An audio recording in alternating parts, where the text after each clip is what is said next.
What's the difference like working on a race team over in Europe and working on a race team here? There are several different levels. You're talking about working the championship over there, the European Championship? Like working for a professional team there and then coming over here. What's the biggest differences? Like, what do you guys do different over there that we do or maybe not do over here? Like organization-wise or technical side? Or even just what are some of the things? Well, over there, every championship and every series is overseen by the FIA, the World Auto Motorsport Organization. I'm not sure about. Sorry about that. Like, what does that stand for? So the FIA is controlling everything basically. I mean, safety-wise and like any kind of technical side, if it's safe. So you can't really have a championship over there or any kind of series without their approval.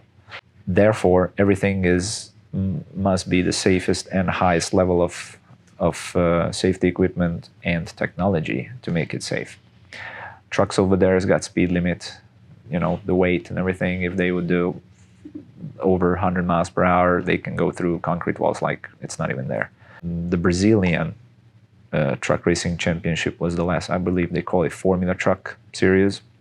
They were the only one left until 2018, or I don't know exactly when, until when they actually started doing speed limit also. But they were like limitless, like you can do whatever the truck was able to do.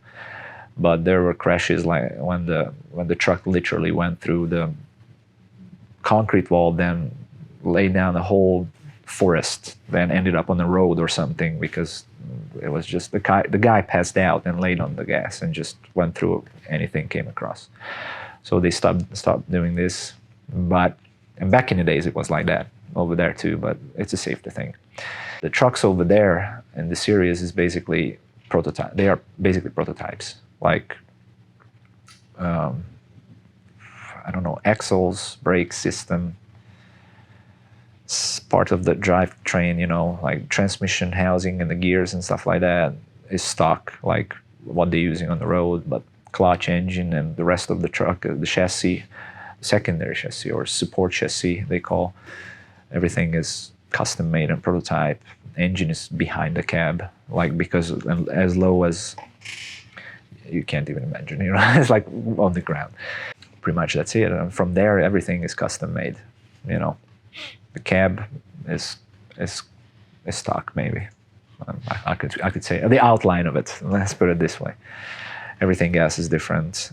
Working with a team like that, it's absolutely different, because a team is like an actual big team, like, I don't know, 10 plus people working on it, and everything has to be organized precisely, because over there the race weekends are not one day. It's basically a 4-day event, because on Thursdays you're arriving, setting up, you might have free practice. On Friday you have like all day free practice basically, and Saturday you have a little bit of free practice, then qualifying, then super pole, then race 1 and race 2, and Sunday the same thing. So trucks running a lot more over there per weekend. That means more tires, more brakes, more wear on the trucks. Support of the series is a whole lot different level. Like the actual manufacturers over there, they are sending out teams to support, engineering teams to support trucks, because usually they don't buy race engines, you just rent it for the season. So if you got issues, they on the spot change it for you and stuff like that. So it's it's pretty serious. So now you're making the transition into a full-time driver's role, is that right, or have you driven in the past? I did a little bit here and there when I had to hop in when my drivers wasn't available, or they were doing something else, they were busy, something like that, and I just hopped in and drive. I'm kind of, this year is about fun, let's put it this way, and I was like, if I have a race truck now, finally I want to drive it too. So what's been your biggest challenge making the change to being a full-time driver instead of just working on it? Well, I was already a one-man army, and I have another role now, so it's just ending up, you know, being owner / crew chief slash spotter slash mechanic slash everything, and now I'm driving too. So, you know, it's kind of hard when you strapped in and everything, come off the track and hop out and do your own stuff, and then hop back, strap back again. And mentally, you know, that switch is a little bit, while I'm driving, I'm kind of focusing on that thing already and try to close everything else out. But if I hear any kind of weird noise somewhere, I already, okay, that's going to be this much hours to fix. So it's I got distracted pretty easy. So let's talk about the business of it.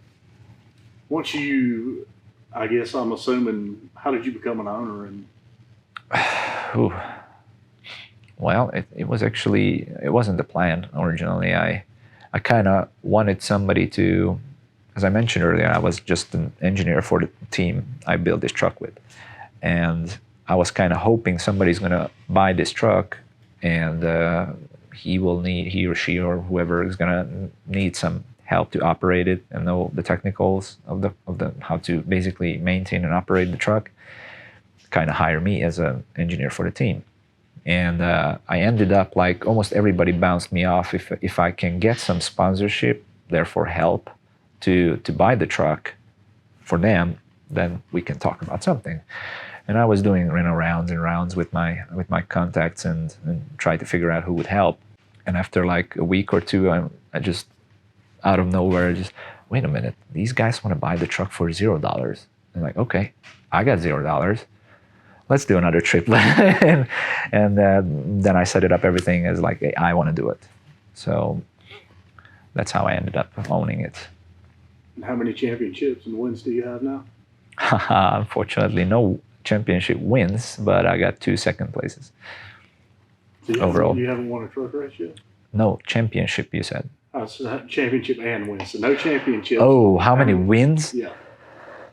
In this series or overall? Overall. That's a number I can't pull off right now. It's a lot. I don't know exactly. Back in the previous series, I know the statistics was the most win, but that includes like heat race, challenge race, and qualifying and stuff like that. So I did that, and I stopped following it after a while, like since 2018, 19-ish. No, 19. I don't have statistics about it, so I can look it up. I have the log to do it, but I never did the head count, you know. What's your most memorable win?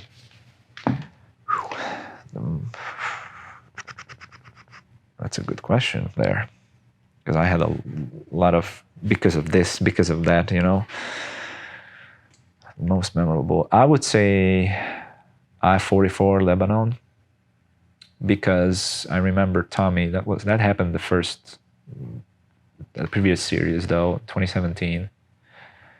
I remember Tommy was my driver that time, Tommy Boylo, a very talented young guy, and he basically swept the whole weekend. Like, he was qualifying fastest, he won the heat race, he won the challenge race, and he won the main also.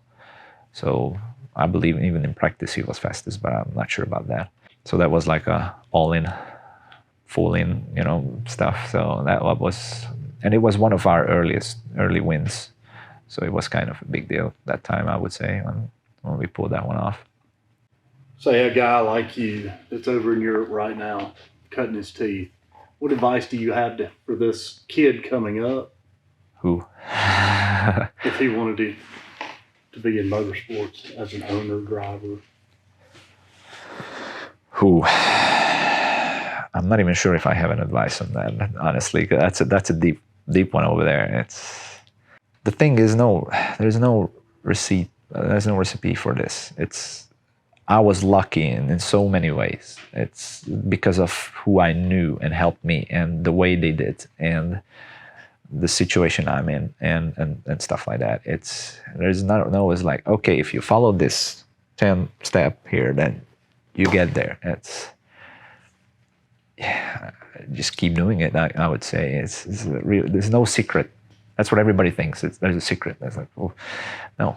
It's you can't give up. I think that's the biggest or the simplest thing I can say, because it's not easy in any way. There is an easy way if you have truckload of money, and you just basically buy together. You can pay the guys you need, you can pay the professionals you need, you can pay the parts you need, you can pay whatever you need. In technical sports, it's the way, unfortunately, or fortunately, I don't know. You decided, yeah, it depends on which side you are, yeah. But I mean, you can be smart about these things. You don't have to necessarily spend a whole lot of money. And there are tricks here and there, but you gotta dig it out. You gotta, dig out the gold nuggets, I would say, or something like that. You gotta be lucky too.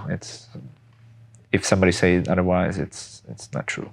Even if you're rich, you're lucky to be rich, I would say, if you're young, because we're talking about somebody young. At one point, you must have been lucky. Mm-hmm. Yeah. You got to make I tell people, you got to make the right moves, and you got to be lucky. The right time. That's also exactly. So it's all getting together, and there's going to be more failure than win. But those are the times when you can't give up and just keep going.